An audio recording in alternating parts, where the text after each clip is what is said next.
to Life on Earth. Welcome to Life on Earth. Welcome to Life on Earth. That's right. Welcome to Life on Earth. You good people, thank you for joining us. Today is Thursday, April 14th, 2022. This is the day that we're talking about Elon Musk is trying to take over Twitter. Oh my gosh.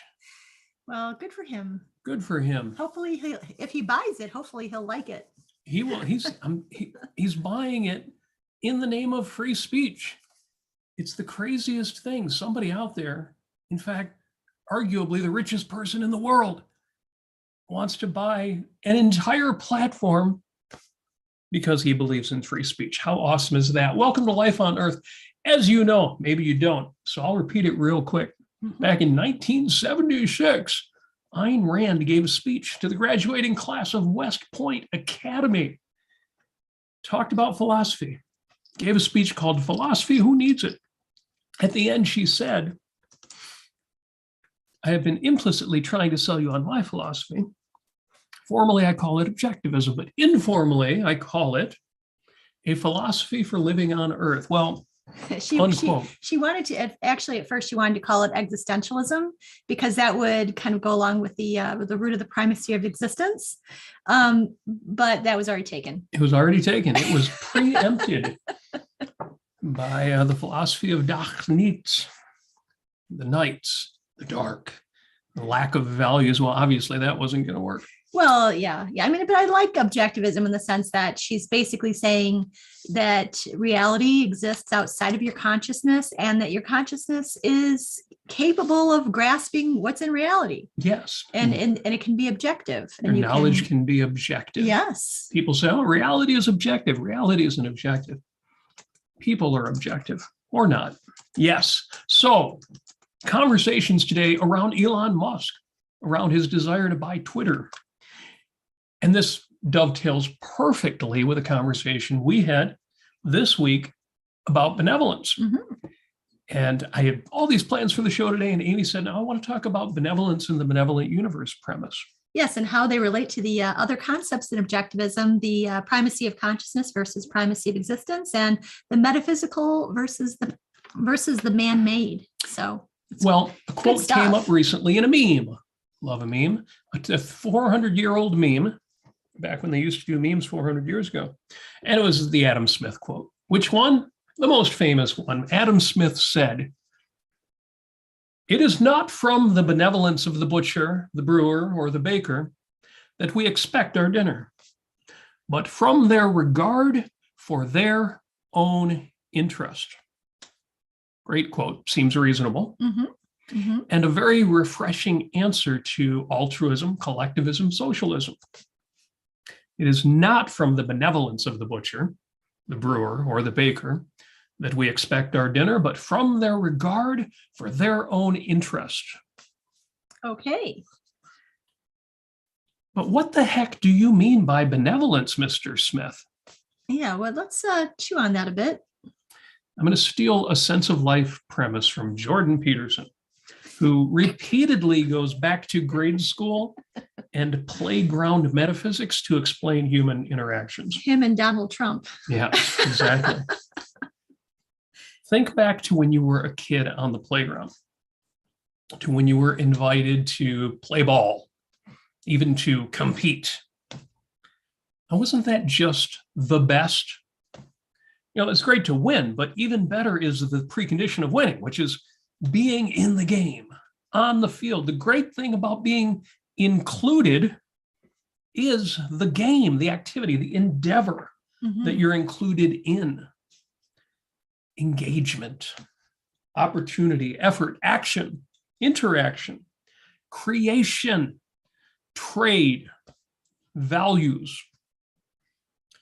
It is not from the benevolence of the butcher, the brewer, or the baker that we expect our dinner, but from their regard for their own interest.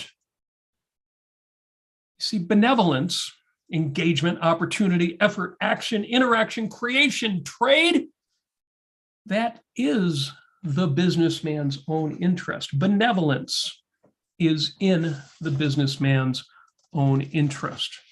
Now, of course, this hinges a lot on, well, what do you mean by benevolence? Wasn't Adam Smith talking about charity, altruism, generosity? But what is benevolence? We'll start with the Oxford Languages, the public-facing side of the Oxford English It's a Dictionary. very short definition. The shortest definition you can imagine.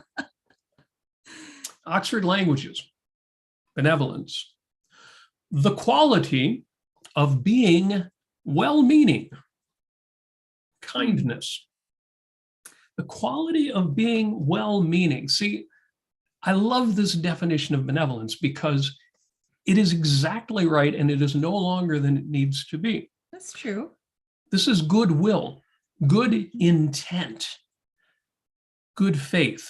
If you're ever in a conversation and you're trying to decide when to leave the conversation, it's as soon as you realize the people or person you're talking to is ill-intended, does not have good intent, does not have goodwill, does not have good faith. When we say somebody is of good character, good nature, good heart, and a great soul, what we mean is that they are committed to doing and being good. This is benevolence. Good. Ayn Rand's definition, all that which is proper to the life of a rational being is the good. All that which destroys it is the evil. So earlier today, I posted about Elon Musk's bid to buy Twitter outright. He's going to raise his stake from his recent 11% purchase to a 100% stake and then take Twitter private in order to then cure all of its free speech ills. And today's discussion on the weekly objective, number 479. This was a good one. It's Weekly Collective Thursday. So you had four guys, Mark, Nikos, Rucka, and Jonathan, and they're all talking about Elon to buy Twitter? ? Now, since that was headline news, I will not assume that they stole the topic from me, although I could. So what I posted earlier about this was that my opinion of Elon Musk. Elon Musk is fun. Yes, that's the extent of the philosophical significance I ascribe to Mr. Musk. Since it keeps coming up, yes, I wish he was more philosophically consistent and outspoken. I wish he was more principled in regard to government regulation and subsidies. I wish he'd buy a copy of Atlas Shrugged and read it, and then proceed to talk about it and act on it. Also, if wishes were horses, beggars would ride. Yeah, and come on, be a host of Ayn Rand Center UK and talk about Atlas Shrugged. Well, I did mention that if he can afford to take a $36 billion company like Twitter and bid $50 billion to buy it, ARCUK has got to be worth at least half that. So that's right. Rozzy, get on that. Well, if you look at the earlier show, and a link is in the show notes on my Facebook wall, a link to all the things we're going to say today. This is probably the best list of links I've ever posted or on my Facebook wall. But if you go there, you'll see Rozzy actually said, no, offer denied. Rozzy would not take the offer. He's got too much pride. That's very true. Yeah, Rozzy would have to put him to the test. ARCUK is Rozzy's baby and ain't going nowhere, at least not for 25 billion measly dollars. Although in the news, it is saying that Elon Musk is calling himself a free speech absolutist. Yes, he is saying so many of the right things. It really is outstanding. Which, I don't know, I find anybody who calls himself an absolutist in anything, I find a little bit suspicious. Well, that's true. Only Siths speak in absolutes. Yeah. I know so little about Star Wars. I don't even know what that means, but I know the expression. What that means. But no, I mean, in terms of is his knowledge contextual? Obviously you're not honest with somebody with a gun to your head. Well, that's why my philosophical analysis of Elon Musk is simply that he's fun. Yes, he is. His antics are fun, and he is often inspirational, and that's enough. That is enough. I don't expect any more from the guy. In that sense, he is a hero. You could take any one of the heroes in Andrew Bernstein's book, for example, about heroes, take any one of the examples he gives, and you will be able to find those elements about him where you say, well, yeah, but he wasn't consistent. He wasn't an objectivist. He had this weakness. He had that weakness. He was religious, or he was altruistic in this little area of his life, or he was not well spoken in this area, and I can find all of those, well, not all of those things, but many things to say about Elon Musk in just the same way. That's why I say he's great. He's fun. He's not ideal. No. One of the great things about Elon Musk is he takes what ifs. Right. And he acts on them. Now, how many of you out there, and I know I've done this, how many of you have said, well, if I was extraordinarily wealthy, I would do this outrageous thing, like this unthinkable thing that nobody does? Because instead, I would. The wealthy people out there, the Bill Gates, the Warren Buffetts, the really wealthy people, but normal, really wealthy people, they do reasonable things. Mm-hmm. They don't do the outrageous thing. They don't do the crazy things where you say, well, if I was rich, I would do. Elon Musk actually does the what ifs. He does the what if things.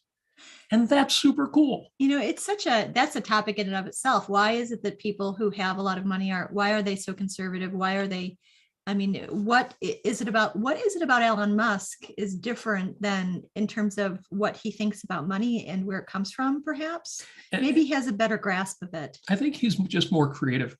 He has a little more joie de vivre. He's got panache. He is more outrageous. He's got that same dedication, that same determination, that same extraordinary drive of a Bill Gates or a Warren Buffett or a Jack Welch or any successful businessman. He's just a little flashier, a little more outrageous. And I love that.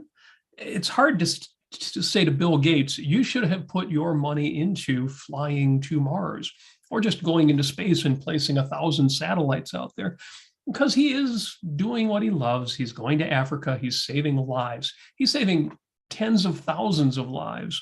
Kind of a cool thing to look in the mirror and say, I like people, and I just saved 10,000 of them. That's cool. Elon Musk has a different kind of panache. He's got a different joie de vivre. And you can kind of see that. He's got a lust for life that not all businessmen have. Mm-hmm. And I like it. Yeah, I do too. I very much do. Yeah, you mentioned the benevolent universe premise. I'm going to quote Ayn Rand from the New Left. All right. The great article, The Inexplicable Personal Alchemy. Yeah, and in the chat, if you'd like, go ahead and tell us what you think about the benevolent universe premise, what you think of it. Yes, and what it means to you. Ayn Rand said, there is a fundamental conviction which some people never acquire. Some hold only in their youth, and a few hold to the end of their days. The conviction that ideas matter. That ideas matter means that knowledge matters, that truth matters, that one's mind matters. Its consequence is the inability to believe in the power or the triumph of evil. I'm going to repeat that. Its consequence is the inability to believe in the power or the triumph of evil. No matter what corruption one observes in one's immediate background, one is unable to accept it as normal, permanent, or metaphysically right. One feels this injustice or terror or falsehood or frustration or pain or agony is the exception in life, not the rule. One feels certain that somewhere on earth, even if not anywhere in one's surroundings or within one's reach, a proper human way of life is possible to human beings, and justice matters. Mm-hmm. Unquote. This is the benevolent universe premise. This is the understanding that good matters, evil doesn't. There are things we have to do about evil, but we are here to actually live a life. Leonard Peikoff talks about this in the Philosophy of Objectivism lectures, specifically about the benevolent. I don't know if Ayn Rand ever used the expression benevolent universe premise, but Leonard Peikoff says the benevolent universe does not mean that the universe feels kindly to man or that it's out to help him achieve his goals. No, the universe is neutral. It simply is. It is indifferent to you. You must care about and adapt to it, not the other way around. Mm-hmm. But reality is, quote unquote, benevolent in the sense that if you do adapt to it, i.e., if you do think, value, and act rationally, then you can, and barring accidents, you will achieve your values. You will, because those values are based on reality. Unquote. This is an extension of the primacy of existence. If reality is what is, not whatever we wish or imagine or arbitrarily declare it to be, if existence comes first, then it is dealable with. We can master it. Take a walk through any big city with any buildings larger than a hut. And this shows you simply, starkly, beautifully, undeniably what this means. Accepting the metaphysical, the facts of reality makes possible the man-made. Everything that is the product of people taking what nature offers and changing it to serve our ends. Now, I would go on, but I'm seeing the chat is busy, and I love that. So I need to take a look at the super chats. What do we got going on? Oh my gosh, we've got wonderful support here from Daniel Borges, Mary Aline, lovely super chat, or love little sticker that she's sending here. Love that. Apollo Zeus, aka I know your real name, at 2 pounds. And Mary Elaine again at $5. And she says about Elon Musk, he says he's a lot sexier than Bill Gates ever was or will be, or could even hope to be. And true. And Guitar Channel, he says success is the ordinary state of affairs for man, but not the default. Good point. Yes. Going back to the Jordan Peterson quote that you were talking about earlier, about being kind of in a ball game and getting ready and being engaged and kind of anticipating, winning, or just going out there and doing your best and trying your hardest and engaging with reality and understanding what's happening around you at any given minute. For those people like, going back to your childhood, I personally didn't have a great experience with sports myself. Sometimes I did, most of the time I didn't. I was more of a, dancer and performer, musician, so, going out there and, being in a play or, being in a performance, you go out there and you engage with reality, you can actually grasp what's going on and you can keep up with it. And it's a wonderful feeling just to be a human being, living out the natural way that you are as a human being, as a rational animal, with all of your tools of reason and your physical body and your physique at your disposal. It's a wonderful feeling just to live as a human being and to experience life. So, that's when I think of, in terms of, the primacy of existence, that is, that kind of concept it's all happiness for me. Yes.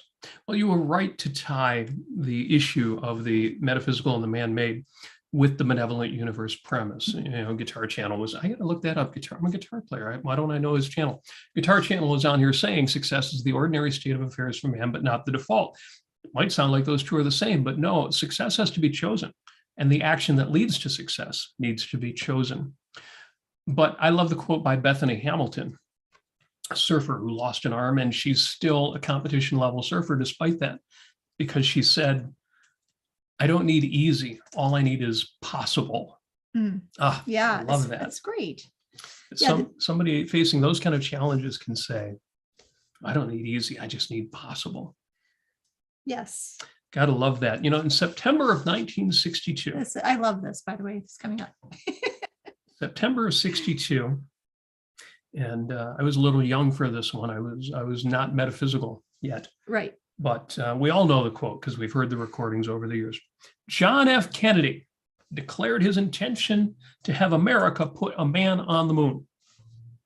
And he said this: we choose to go to the moon. We choose to go to the moon in this decade and do the other things, not because they are easy, but because they are hard.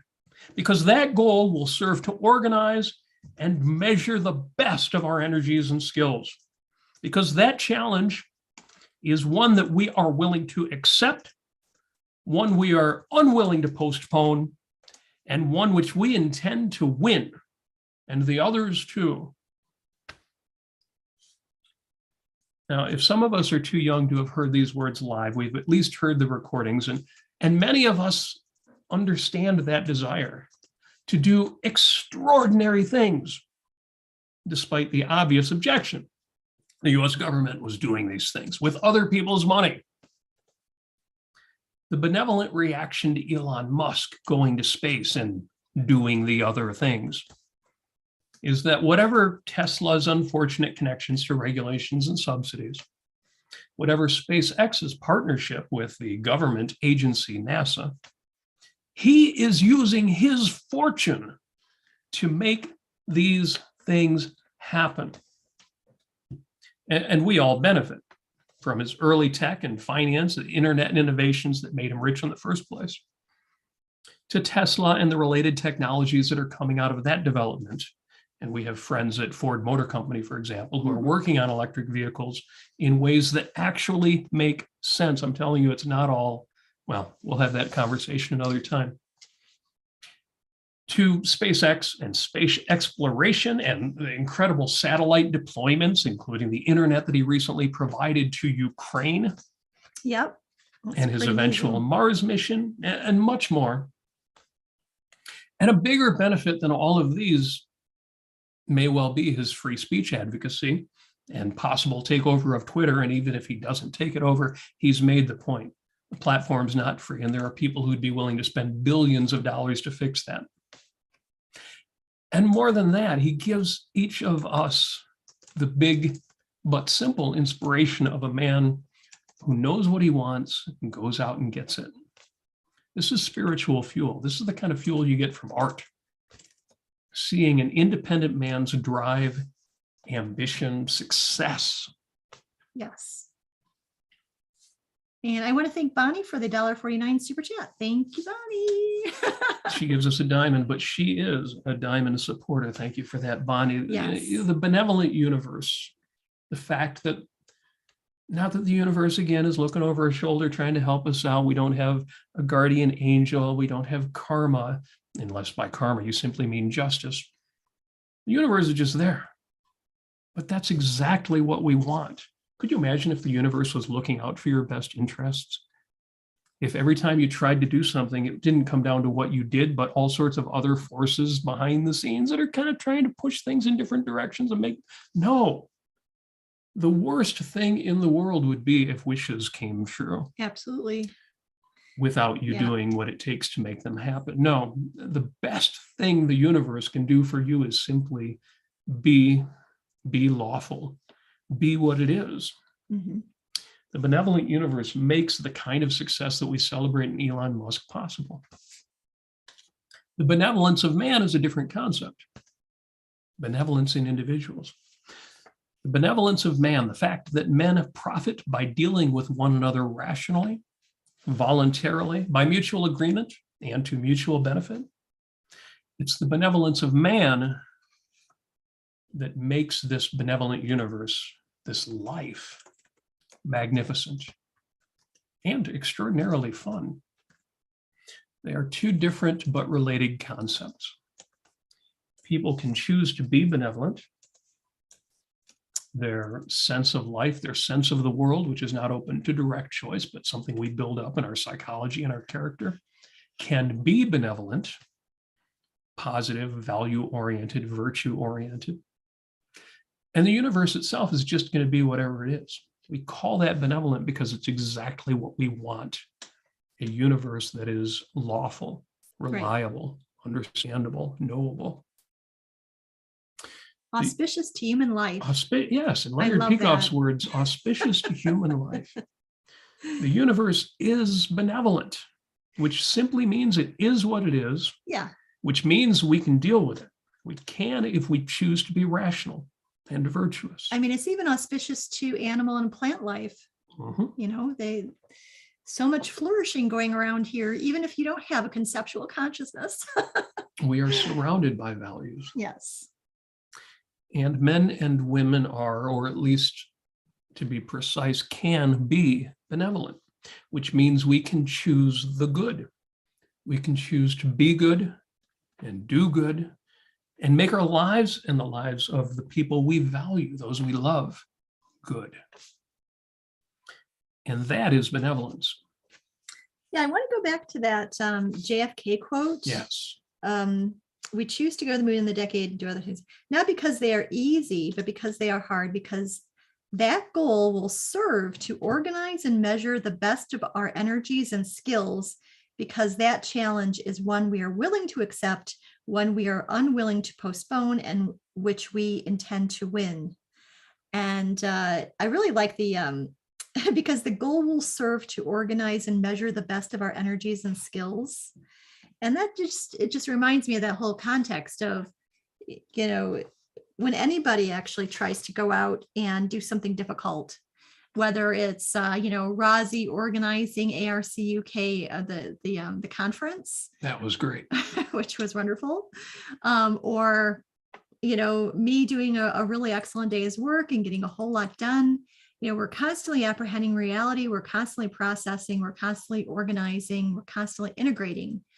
And especially with regard to sports, with regard to performance, with regard to dance and so forth, and music, that's another way, where you're actually doing something instead of just typing or talking or however.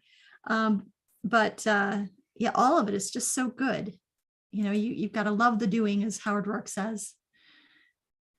Yeah, and so let's see here. We've got a lot of chat here. Good. Of course, if you... we had a pre-show conversation. Yes, we did. And the question was asked, would you say that charity runs on the benevolent universe premise? Or does it run only when it is non-altruistic? Okay, yeah, so just to kind of parse that out, first of all, I just want a little note of charity. What Ayn Rand said about it was, in her Playboy interview specifically, was that it should not be a duty or a moral obligation or a moral principle. That's true. She said it was morally optional. It's morally optional. And she's determined, in the terms of political context and in the terms of her fight in her field of philosophy, and popular culture at the time, she wanted to make sure that charity was not forced. It was not something that people felt that they had to, that they were forced into or had to do as a way of being moral. As we all know in this, so many people around us still consider morality to equate to what, not just what you should not do, but the only thing that's a positive assertion is to go and help people. Random acts of kindness, give till it hurts. All of that, which is a lousy morality. And it's half-baked, and it only asks or answers the question, who benefits from a person's actions, not how do you devise your own actions so that they can be so that they can actually lead you to a happy and productive life. Right. So. Yeah, Mary Elaine asks, if it's forced, is it charity? And the obvious answer is no. Right. Anything that you are compelled to do, and the obvious example is anything done with your tax dollars, is not charity at all. But even if it is charity, is it always valid, or is it? And there, the only answer that you can have is it done from duty and guilt? Or is it actually a response to your own values and for good reasons? Right. So, for example, I've said before, I love what Bill Gates does. It's not having an impact on his lifestyle. He's doing it because he loves it. He lives the kind of life that most of us, imagine the best possible life. He does what he wants to do. He lives where he wants to live. He enjoys everything he wants to enjoy. And he saves tens of thousands of lives. Well, that's fun. That's almost as much fun as going to the moon, maybe even more so, depending on where your values are. Again, no sacrifice, zero sacrifice. Of the Mary Elaine's in the super chat says, yay, Rosie. Rosie has been celebrated in a few different places today. He never gets the props he deserves, but he's kind of a behind the scenes guy.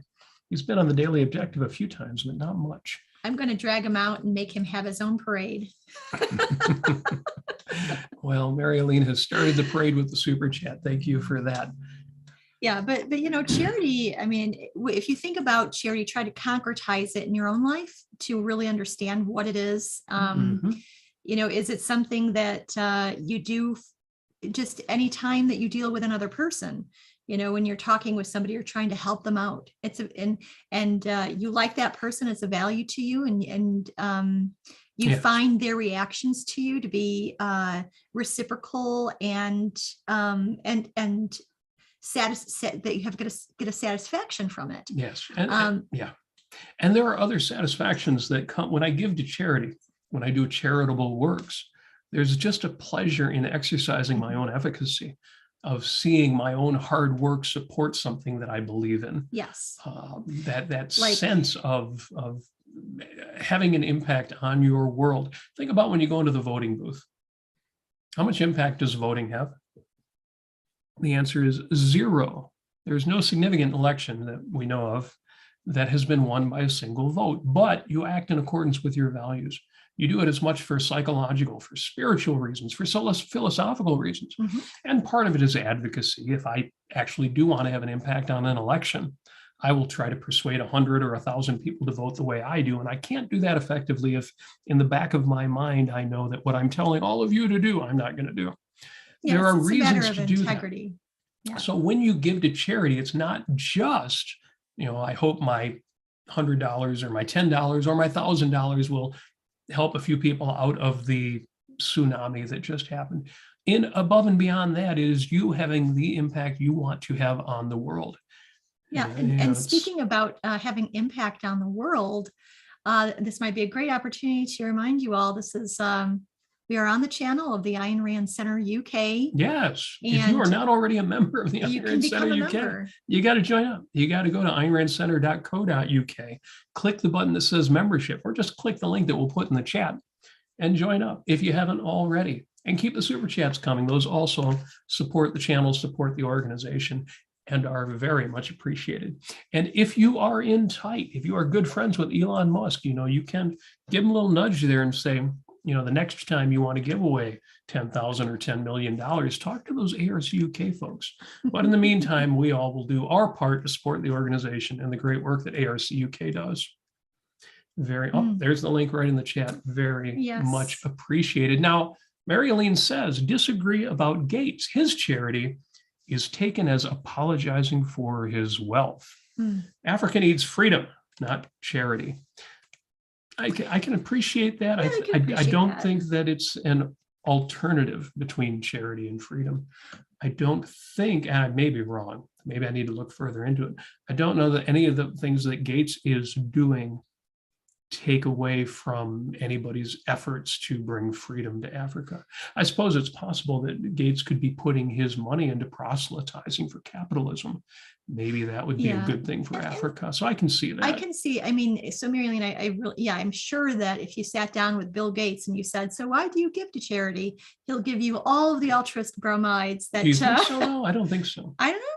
No, I don't think so. Maybe a mix. It's a mix, but it's a mix. I don't, when I hear Bill Gates interviews, I don't hear a lot of altruism. Okay. What I hear is that he loves being able to have that impact, that he actually values it, that it's not done out of guilt. That may be wrong. Maybe I need to listen to more Gates interviews. And yeah, please, Marilyn, let us know if you have any particular articles or quotes or interviews that you would like to point us to. Yeah, or I'll just look into it more.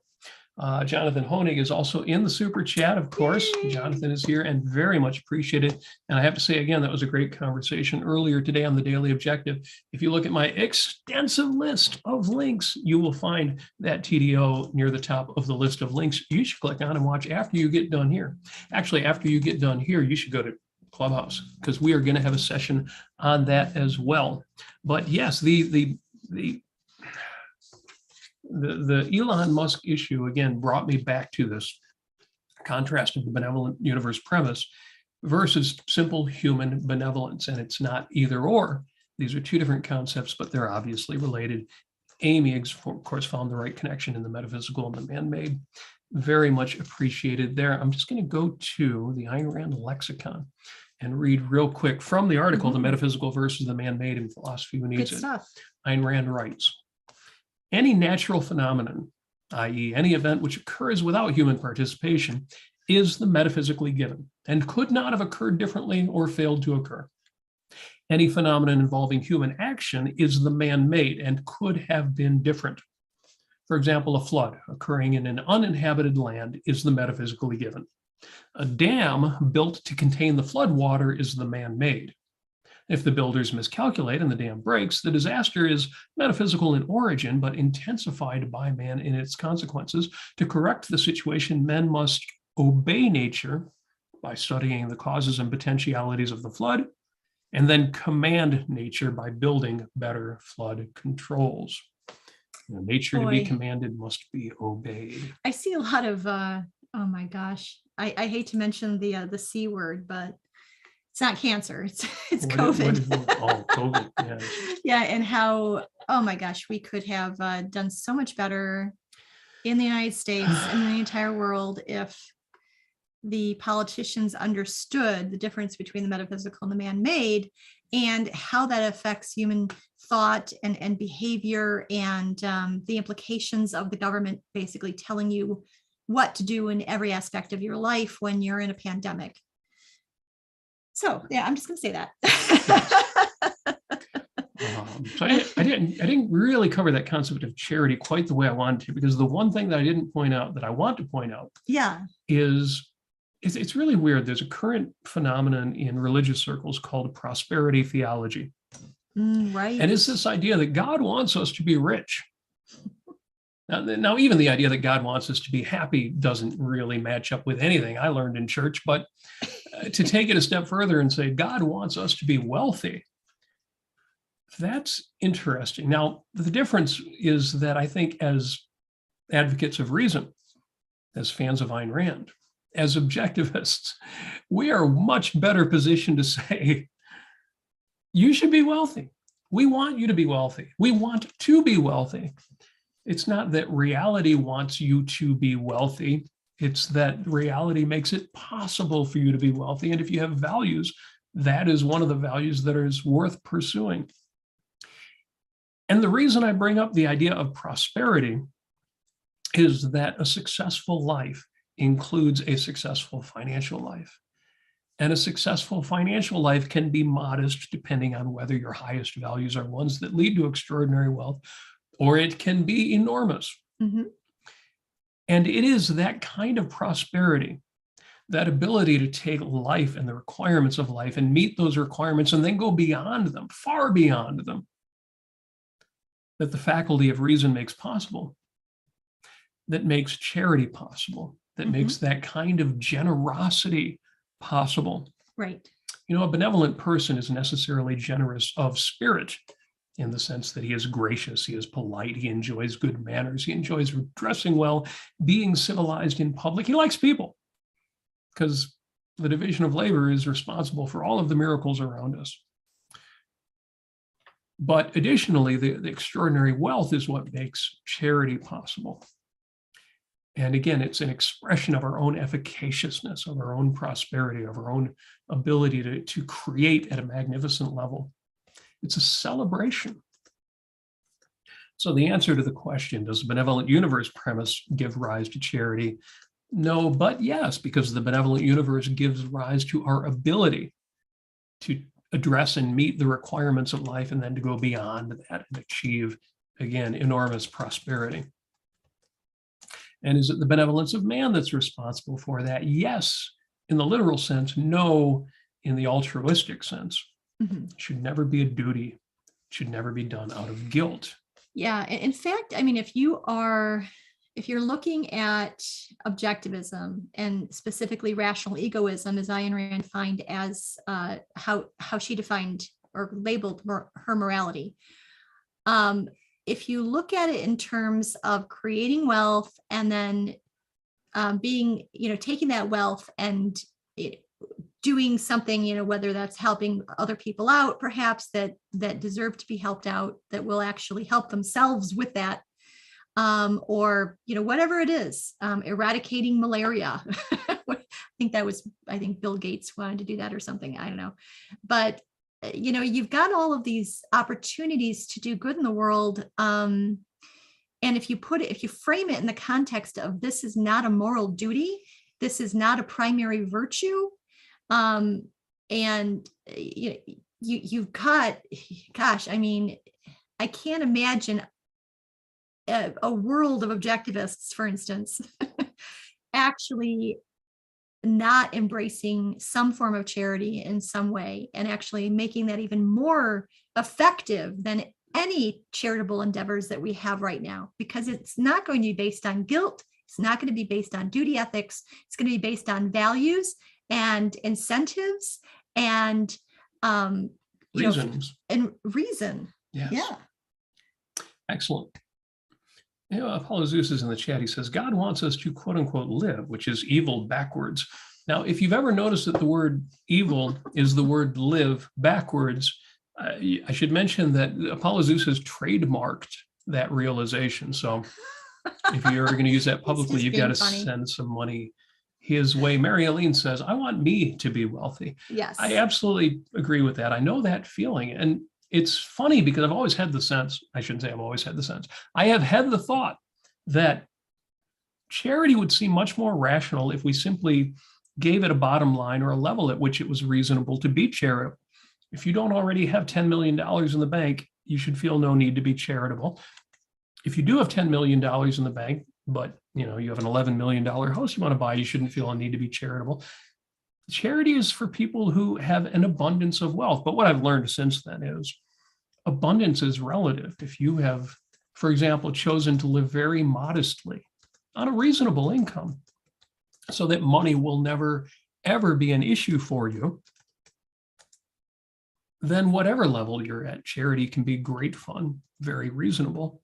If you are the kind of person who, I think Aaron Brooke would be an example of this, at least to the way that he talks about money. If you are always borrowing money in order to increase your standard of living because you have enormous reason to believe your income potential will only continue to grow, but you're always living on that financial edge, you should not be engaging in enormous amounts of charity. So it's so context laden. I don't think there's a simple one size fits all answer. Context is everything. And again, if you are somebody who does not engage in charity, you should feel no guilt on it. You might feel a bit of a missed opportunity. There are all sorts of fun that can be had from charitable opportunities, but you should never, ever feel guilt for that. Yeah. And going back to the, I just have to say this because it's so good. Sometimes I read what Ayn Rand wrote and I think, my God, she's amazing. Yeah. What? Like, knock my socks off and call me Susan. So something. So this is from the Metaphysical versus the Man-Made from Philosophy Who Needs It. And she says, observe that the philosophical system based on the axiom of the primacy of existence on recognizing the absolutism of reality led to the recognition of man's identity and rights. But the philosophical systems based on the primacy of consciousness on the seemingly megalomaniacal notion that nature is whatever man wants it to be led to the view that man possesses no identity, that he is infinitely flexible, malleable, usable, and disposable. Ask yourself why. Yes. And I think of this in terms of socialism and communism. Yes. That man has no identity, that he doesn't need to keep what he earns, that it all could just be thrown into a pool by, with some bureaucrat, meting it out to people. And more than that, you as a human being can survive by cutting off your mind, your thought, and your action. That you can just cut it all off. You can just slice and dice it, julienne, whatever you want it, with your nature as a conceptual consciousness. And that is what socialism does. It is based on the primacy of consciousness. And anyway, so I just love that. Thank you, Ayn Rand. Yes. So I hope you've enjoyed this benevolent ride through the concept of benevolence. In the chat, of course, they're still talking about live and evil being backwards of one another. Apollo Zeus is totally taking ownership of that, even though Guitar Channel is saying he believes it was Metallica who pointed that out. I suspect they weren't even the first ones to ever notice that. And our producer has gone so far as to say, and dog is God backwards, which of course leads to the old joke about the atheist insomniac. Oh, I forgot the 3 categories. Do you hear about the insomniac, atheist? Somebody will tell me the proper way to form the joke in the chat. So what about this atheist insomniac? He was kept up all night wondering whether or not there is a dog. Dyslexic, a dyslexic insomniac atheist who was kept up all night wondering whether or not there is a dog.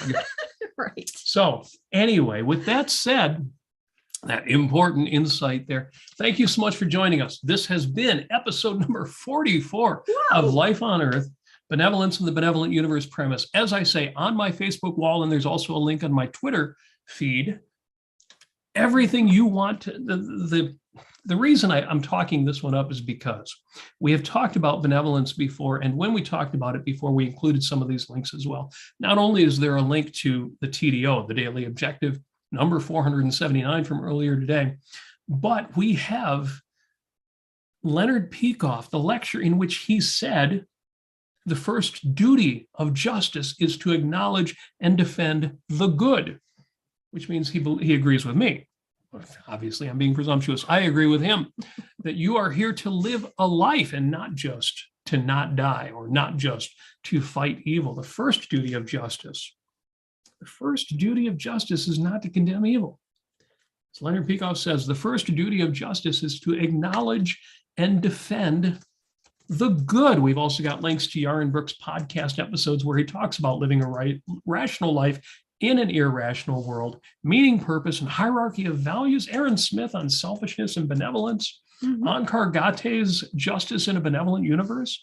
Even some old Prodos interviews talking about this topic. You want to see that list. You want to click on those links. That is rare and wonderful. It is. It is. In fact, it's so rare that those episodes of Prodos's show were put up in real player format. Now, I don't think anybody's got real player installed in their computer anymore. So you will find a link there to my website with MP3 versions of them. I have transcribed them using that decades old software just to make it possible for you to hear that good stuff. In fact, the last time we talked about benevolence, we even include recommendations for the shows. Ted Lasso, you are watching Ted Lasso. Of course, by now, you know about that. And Emily in Paris with Lily Collins. We've got so many rock and rollers in the chat right now. Of course, you are watching Emily in Paris because you know Lily Collins is actually Phil Collins' daughter. I didn't know that. One of the greatest drummers and a great singer and a great songwriter ever in history. And yeah, that's his daughter. Lily Collins is the star of Emily in Paris. And episode 1 of 5 Minutes with Robert Nasir, our Sunday show. What was the topic of episode 1 back in March of 2020? The topic was benevolence. Link to that is in the show links as well. Thank you for joining us. We're going to go over to Clubhouse. We're going to talk some more about this topic, and I want to hear what you've got to say. Of course, I've been reading it in the chat, but now I want to hear it. So please join us for that. We will see you in Clubhouse. Thank you for joining us for Life on Earth. We're glad to know you like Life on Earth too. Thank you, everybody. Thank you for joining us.